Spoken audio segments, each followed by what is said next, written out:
નમસ્કાર મિત્રો, સ્વાગત છે તમારું ફરીથી આજના એક નવા વિડીયોમાં। તો આજના આ વિડીયોમાં આપણે ચર્ચા કરવાના છીએ 2025ની અત્યાર સુધીની સૌથી મહત્વપૂર્ણ નિયુક્તિઓ વિશે, જે તમારી દરેક એક્ઝામ માટે ખૂબ જ ઉપયોગી થશે।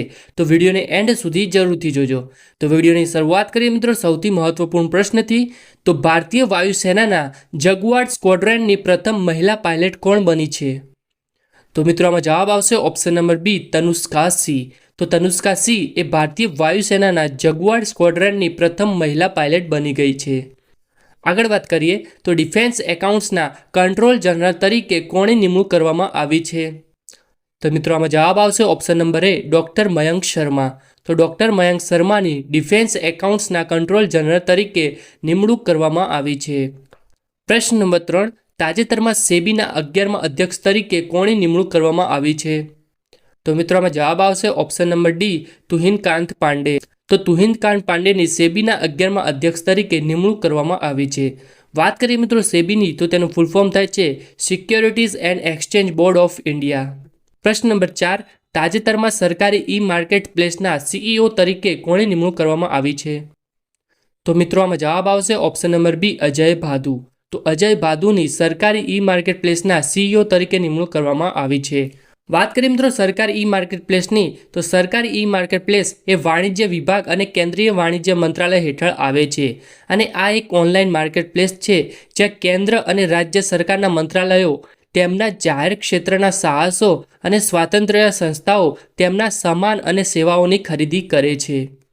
પ્રશ્ન નંબર 5, તાજેતરમાં ટાટા કોમ્યુનિકેશનના ચેરમેન તરીકે કોની નિમણૂક કરવામાં આવી છે? તો મિત્રો આમાં જવાબ આવશે option number C, N Ganapathi Subramaniam. તો એન ગણપતિ સુબ્રમણ્યમની ટાટા કોમ્યુનિકેશનના ચેરમેન તરીકે નિમણૂક કરવામાં આવી છે। વાત કરીએ મિત્રો ટાટા કોમ્યુનિકેશનની, તો આની સ્થાપના એ 1986ના રોજ થઈ હતી અને તેનું હેડક્વાર્ટર એ મુંબઈ ખાતે આવેલું છે। પ્રશ્ન નંબર 6, તાજેતરમાં પ્રથમ મહિલા કાયદા સચિવ તરીકે કોની નિમણૂક કરવામાં આવી છે? તો મિત્રો આમાં જવાબ આવશે ઓપ્શન નંબર એ, અંજુ રાઠી રાણા। તો અંજુ રાઠી રાણાની પ્રથમ મહિલા કાયદા સચિવ તરીકે નિમણૂક કરવામાં આવી છે। તો આ પ્રશ્ન મોસ્ટ ઇમ્પોર્ટન્ટ રહેશે, તો આને માર્ક જરૂરથી કરજો। આગળ વાત કરીએ તો તાજેતરમાં નવા નાણાં સચિવ તરીકે કોની નિમણૂક કરવામાં આવી છે? તો મિત્રો આમાં જવાબ આવશે ઓપ્શન નંબર સી, અજય શેઠ। તો નવા નાણાં સચિવ તરીકે અજય શેઠની નિમણૂક કરવામાં આવી છે। પ્રશ્ન નંબર 8, તાજેતરમાં આત્માના નવા પ્રમુખ તરીકે કોણ ચૂંટાયા છે? તો મિત્રો આમાં જવાબ આવશે option number D, Arun Memon. તો અરુણ મેમણ એ આત્માના નવા પ્રમુખ તરીકે ચૂંટાયા છે। હવે વાત કરીએ મિત્રો આ આત્માની, આ આત્મા શું છે? તો તમને ખબર હશે કે મોટી મોટી કંપનીઓ ટાયર બનાવે છે, જેમ કે સીએટ છે, એમઆરએફ છે, એ બધી કંપનીઓનું એક એસોસિએશન હોય છે, તેને જ આત્મા કહેવામાં આવે છે। પ્રશ્ન નંબર 9, તાજેતરમાં જીએસએમએ એટલે કે global system for mobile communication એસોસિએશનના પ્રમુખ કોને બનાવવામાં આવ્યા છે? તો મિત્રો આમાં જવાબ આવશે ઓપ્શન નંબર 1, ગોપાલ વિઠ્ઠલ। તો ગોપાલ વિઠ્ઠલને global system for mobile communication એસોસિએશનના પ્રમુખ બનાવવામાં આવ્યા છે। પ્રશ્ન નંબર 10, તાજેતરમાં પંજાબ નેશનલ બેંકના એમડી અને સીઈઓ તરીકે કોની નિમણૂક કરવામાં આવી છે? તો મિત્રો આમાં જવાબ આવશે ઓપ્શન નંબર એ, અશોક ચંદ્રા।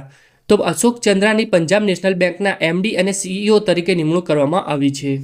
પ્રશ્ન નંબર 11, તાજેતરમાં ભારતીય પોલીસ ફાઉન્ડેશનના નવા અધ્યક્ષ તરીકે કોની નિમણૂક કરવામાં આવી છે? તો મિત્રો આમાં જવાબ આવશે option number B, OP Singh.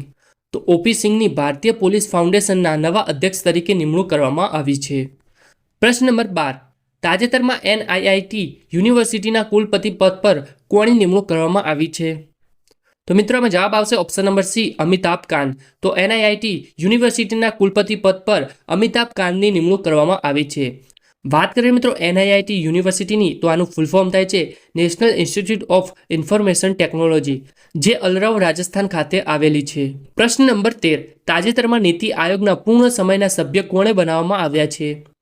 તો મિત્રો આમાં જવાબ આવશે ઓપ્શન નંબર એ, રાજીવ ગોબા। તો રાજીવ ગોબાને નીતિ આયોગના પૂર્ણ સમયના સભ્ય બનાવવામાં આવ્યા છે। પ્રશ્ન નંબર 14, તાજેતરમાં આઈઓસી એટલે કે ઇન્ટરનેશનલ ઓલિમ્પિક કમિટીના પ્રથમ મહિલા પ્રમુખ કોને બનાવવામાં આવ્યા છે? તો મિત્રો આમાં જવાબ આવશે ઓપ્શન નંબર બી, ક્રિસ્ટી કોવેન્ટ્રી। તો ક્રિસ્ટી કોવેન્ટ્રીને આઈઓસીના પ્રથમ મહિલા પ્રમુખ તરીકે ચૂંટવામાં આવ્યા છે। વાત કરીએ મિત્રો આઈઓસીની, તો તેનું ફૂલ ફોર્મ થાય છે ઇન્ટરનેશનલ ઓલિમ્પિક કમ્યુનિટી અને તેના નવા વડા હવે ક્રિસ્ટી કોવેન્ટ્રી બની ગયા છે, જે ઝિમ્બાબ્વેથી બિલોંગ કરે છે અને તે એક સ્વિમર છે જેમણે સ્વિમિંગમાં 2 વખત ઓલિમ્પિકમાં ગોલ્ડ મેડલ જીત્યો છે। પ્રશ્ન નંબર 15 તાજેતરમાં સીઆરપીએફના ડીજી તરીકે કોની નિમણૂક કરવામાં આવી છે? તો મિત્રો આમાં જવાબ આવશે option number C, Gyanendra Pratap Singh. તો જ્ઞાનેન્દ્ર પ્રતાપ સિંહની સીઆરપીએફના ડાયરેક્ટર જનરલ તરીકે નિમણૂક કરવામાં આવી છે. પ્રશ્ન નંબર 16 બીસીસીઆઈએ તાજેતરમાં તેના લોકપાલ તરીકે કોની નિમણૂક કરી છે? તો મિત્રો આમાં જવાબ આવશે option number C, Arun Mishra. તો બીસીસીઆઈએ અરુણ મિશ્રાને તેના લોકપાલ તરીકે નિયુક્ત કર્યા છે. વાત કરીએ મિત્રો બીસીસીઆઈની તો તેનું ફૂલ ફોર્મ થાય છે board of control for cricket in India, જેની સ્થાપના એ 1928ના રોજ થઈ હતી. તેનું મુખ્ય મથક મુંબઈ ખાતે આવેલું છે અને તેના પ્રમુખ છે રોજર બિન્ની. પ્રશ્ન નંબર 17 તાજેતરમાં કેન્દ્ર સરકાર દ્વારા રાષ્ટ્રીય હળદર બોર્ડના પ્રથમ અધ્યક્ષ તરીકે કોની નિમણૂક કરવામાં આવી છે? તો મિત્રો આમાં જવાબ આવશે ઓપ્શન નંબર એ, પલ્લે ગંગા રેડ્ડી.